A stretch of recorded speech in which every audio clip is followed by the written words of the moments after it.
नमस्कार। इस दुनिया में कौन दुखी नहीं है? ऐसा कोई भी व्यक्ति नहीं है जो इस धरती पर दुखी नहीं है।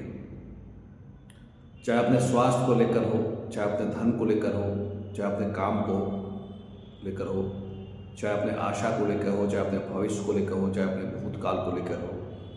कोई भी ऐसा कारण नहीं है, अब कोई भी ऐसा व्यक्ति नहीं है जो दुखी नहीं है। आप धन धान से पूरे भरपूर हैं, आपके पास बहुत पैसे, उसके बाद भी अगर सुबह आप समय पर अच्छा चाय नहीं मिला तो आप दुखी हो जाते हैं। समय पर उठकर अपना काम को खत्म नहीं कर पाते हैं, आप दुखी हो जाते हैं। आपको मनपसंद खाना नहीं मिलता है, दुखी हो जाते हैं। आपको भरपूर नींद नहीं मिलती है, आप दुखी हो जाते हैं। समय पर आप स्कूल नहीं जा पाते हैं, दुखी हो जाते हैं। आप समय पर ऑफिस नहीं जा पाते हैं, दुखी हो जाते हैं।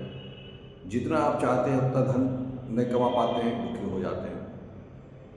तो इस तरह से आप देखेंगे कि दुनिया में चाहे कोई कितना भी पैसा वाला हो, चाहे एक गरीब आदमी ही हो, दुखी सारे हैं, कोई भी सुखी नहीं है। सुखी रहने के लिए, खुश रहने के लिए आपको अपने में परिवर्तन लाना पड़ेगा, अनुशासित रहना पड़ेगा और अपने मन की शांति के लिए आपको ध्यान करना पड़ेगा, मेडिटेशन करना पड़ेगा, योग करना पड़ेगा और शरीर को स्वस्थ बनाना पड़ेगा। और जब शरीर स्वस्थ रहेगा तो आसपास ही वो खुशियाँ ढूंढ लेगा, क्योंकि खुशियाँ चारों तरफ बिखरी हुई है, उसको समेटने की आवश्यकता है। एक छोटा बच्चा एक मिट्टी के बर्तन में ही खुशी ढूंढ लेता है, बालू में खेल कर उसी में वो खुशी ढूंढ लेता है।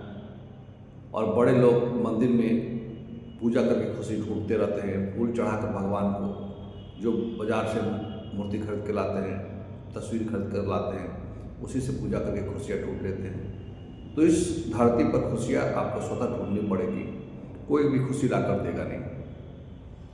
और जो लोग भी स्वर्ग नरक की कल्पना करते हैं, ये कल्पना ही मात्र है, कल्पना के बाहर कुछ भी नहीं है। इसलिए कोशिश ये करें कि जो सच्चाई है, जो सत्य है जीवन के में, जो आप देख रहे हैं, जो समझ रहे हैं, जो आने वाले समय में समझेंगे, उसको परखिए, उसको जानिए, उसके अनुसार जीना प्रारंभ कीजिए। आपको इसी जीवन में आनंद आएगा। सुख की तलाश में आपको इधर उधर भटकने की आवश्यकता नहीं है और दुख की भी तलाश में भटकने की जरूरत नहीं है, क्योंकि एक घंटे में आप खुश भी हो जाते हैं और दूसरे घंटे में आप दुखी हो जाते हैं। तो दोनों के बारे में रोने की आवश्यकता आपको नहीं है कि हम दुखी भरा जीवन जी रहे हैं, क्योंकि जिससे आप बात कर रहे हैं, वार्तालाप कर रहे हैं कि हम दुखी है, वो भी दुखी है किसी न किसी चीज़ को लेकर। इसीलिए अपने मन की बात दूसरों को बताने से अच्छा है कि अपने आप को परिवर्तित कीजिए और अपने को में थोड़ी थोड़ी जो तरीके हैं उससे खुशियाँ ढूंढिए और दूसरों को भी समझाइए, प्रेरणा स्रोत बनिए, ताकि वो भी आपकी तरह खुश रह सके। क्योंकि दुख तो हर क्षण है, हर सेकंड है, उसी तरह खुशी के भी क्षण हर सेकंड आते रहते हैं। इसलिए अपने आप को खुश रखने के लिए इस धरती पर, इस पृथ्वी पर आपको स्वस्थ रहना है, स्वच्छित रहना है। जो भी काम करते हैं उसको तन्मयता से कीजिए, पूरे मन से कीजिए, तरक्की कीजिए, धन अर्जित कीजिए, धन कमाइए और खुशहाली भरा जीवन जीने का प्रयास कीजिए। इसी में आपकी भलाई है। धन्यवाद।